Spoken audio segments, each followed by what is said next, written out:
এই মুহূর্তে খাদের কিনারে দেশের অর্থনীতি। উচ্চ মূল্যস্ফীতি, বিদেশি ঋণের বোঝা বৃদ্ধি, রাজস্ব আদায়ে ঘাটতির পাশাপাশি অর্থ পাচার ও ব্যাংক খাতের দুর্বলতা গত ১.৫ দশকে অর্থনীতিকে ভঙ্গুর অবস্থায় নিয়ে গেছে। তার উপর বৈশ্বিক অনিশ্চয়তা ও মন্দাবস্থা অর্থনীতিকে টেনে তুলতে সামনে বহুমুখী চ্যালেঞ্জ সত্ত্বেও জিডিপির উচ্চ প্রবৃদ্ধি আশা করছেন অর্থমন্ত্রী আমির খসরু মাহমুদ চৌধুরী।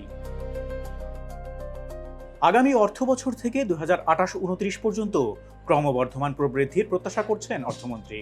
এ সময়ে অনেকটাই মায়াজালের টানে মূল্যস্ফীতিকে নামিয়ে আনার পরিকল্পনা করছেন তিনি। পাশাপাশি সব প্রতিবন্ধকতা পেরিয়ে বিনিয়োগ ও রাজস্ব আয় বৃদ্ধির প্রক্ষেপণ করা হয়েছে। এর ওপর ভর করে বাড়বে রপ্তানি ও আমদানি প্রবৃদ্ধিও। আগামী অর্থবছরের প্রস্তাবিত বাজেটের সঙ্গে উপস্থাপিত মধ্যমেয়াদী সামষ্টিক অর্থনৈতিক নীতি বিবৃতি ২০২৬-২৭ থেকে ২০২৮-২৯ শীর্ষক প্রতিবেদনে এমনই ফ্যান্টাসি দেখা গেছে অর্থমন্ত্রীর।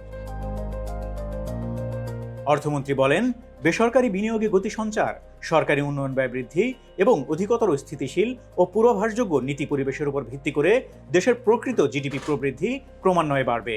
এদিকে বাংলাদেশ পরিসংখ্যান ব্যুরোর তথ্য বলছে ২০২৫-২৬ অর্থবছরের সাময়িক হিসাবে জিডিপি দাঁড়িয়েছে ৪.১৪%। সেই হিসাবে আগামী ২০২৬-২৭ অর্থবছরের প্রাক্কলনে জিডিপি প্রবৃদ্ধি ৬.৫% উন্নীত করা অনেকটাই অসম্ভব। তারপরও ২০২৭-২৮ অর্থবছরের জন্য ৭% এবং ২০২৮-২৯ অর্থবছর ৭.৫% জিডিপি প্রবৃদ্ধি প্রক্ষেপণ করেছেন অর্থমন্ত্রী, যা ভাবনায় ফেলেছে বিশেষজ্ঞদের। আগামী ৩ বছরের মধ্যে উচ্চ মূল্যস্ফীতি ৬% নামিয়ে আনার পরিকল্পনা করা হয়েছে। তবে বিবিএস এর সর্বশেষ তথ্য বলছে ২০২৫-২৬ অর্থবছরের মে মাস পর্যন্ত সার্বিক মূল্যস্ফীতি দাঁড়িয়েছে ৯.৪২%। আগামী ৩ বছরে দেশের মোট বিনিয়োগ ৩৬.৮২% উন্নীত করার কথা বলা হয়েছে। যদিও বিবিএস এর সর্বশেষ তথ্য অনুযায়ী ২০২৫-২৬ অর্থবছরের সাময়িক হিসেবে দেশের মোট বিনিয়োগ হয়েছে ২৭.৯৩%। অর্থাৎ আগামী ৩ বছরে বিনিয়োগ পরিকল্পনা অনেকটা আকাশকুসুম। ২০২৮-২৯ অর্থবছরে প্রবাসী আয় প্রবাহ প্রায় $৪৯.২৩ বিলিয়ন উন্নীত হবে বলে প্রক্ষেপণ করা হয়েছে।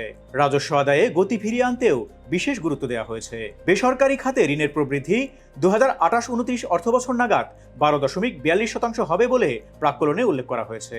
২০২৪-২৫ অর্থবছরে ৭.৭০% থাকা রপ্তানি প্রবৃদ্ধি ২০২৮-২৯ অর্থবছরে ১২.১৮% পৌঁছাবে। একই সময়ে আমদানি প্রবৃদ্ধি ৯.৩৩% থেকে ১৩% উন্নীত হবে।